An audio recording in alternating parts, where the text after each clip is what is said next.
পঞ্চায়েত প্রধান মানেই আমাদের সামনে ভেসে ওঠে এক কাল্পনিক ছবি। পেল্লাই বাড়ি হবে, বিলাসবহুল জীবনযাপন হবে, তা কিন্তু নয়। রাজমিস্ত্রির কাজ করেই সংসার চালান গ্রাম পঞ্চায়েতের উপপ্রধান।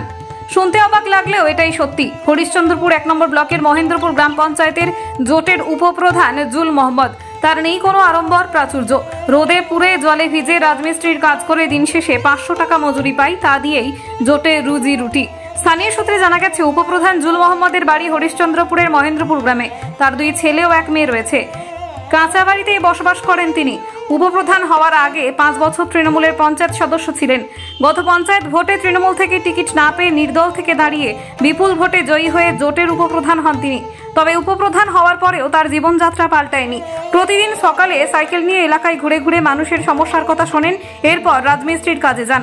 সরকারি সুবিধাকে কাজে লাগিয়ে বাঁকা পথে উপার্জনের লেশমাত্র নেই তার জীবনে। তিনি সাধারণ জীবনযাপন করতে ভালোবাসেন। মালদা থেকে বিশ্বজিৎ মণ্ডলের রিপোর্ট।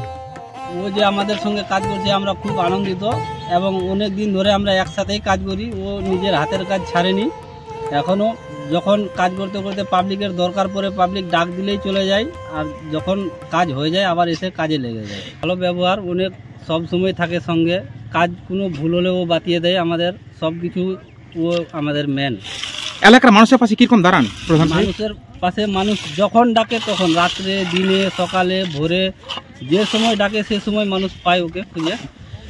কোন পঞ্চায়েতের উপপ্রধান রয়েছে? মহেন্দ্রপুর গ্রাম পঞ্চায়েতের প্রধান।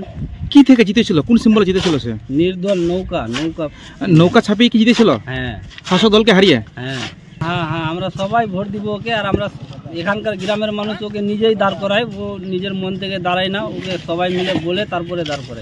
অনেক স্বচ্ছতায় থাকে।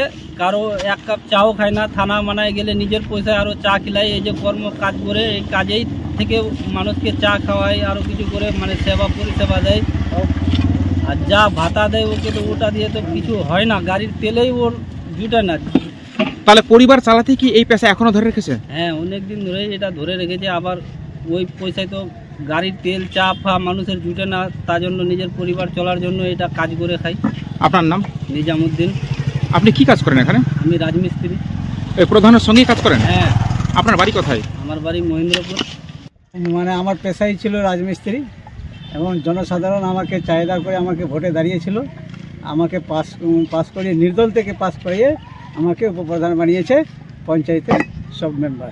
আপনি কোন গ্রাম পঞ্চায়েতের প্রধান এখন? আমি মহেন্দ্রপুর গ্রাম পঞ্চায়েতের মেম্বার। তো আপনি কি আগে এগুলো কাজ করতেন? হ্যাঁ, আমি আগে কাজ করতাম। তো আপনি অফিস কখন যান?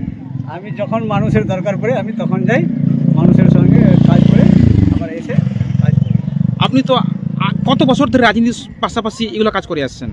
আমি মোটামুটি 20 বছর ধরে রাজনীতি করতাম। আগে 5 বছর তৃণমূলের ট্রামে ছিলাম মেম্বার হয়ে, এবার উপপ্রধান হয়েছে এই ট্রামে। আমার মানে অভাব দূর করার জন্যই আমি মানে নিজের পেশাকে ছাড়িয়ে এখনো আমি মানুষের। আপনি কি এই কাজ করেই কি সংসার চালান? হ্যাঁ, এই কাজ করেই আমি সংসার চালাই। কোনো পঞ্চায়েত থেকে কোনো আপনি সরকারিভাবে কোনো পান না, এই স্টাইপেন্ড বা ভাতা পান না? মানে দেয় সামান্য ভাতা, মানে তা দিয়ে পরিবার চলছে না? আপনাদের চলছে না।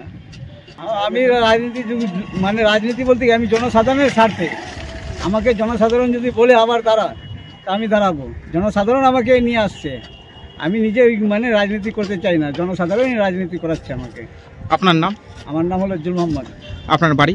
আমার বাড়ি মহেন্দ্রপুর।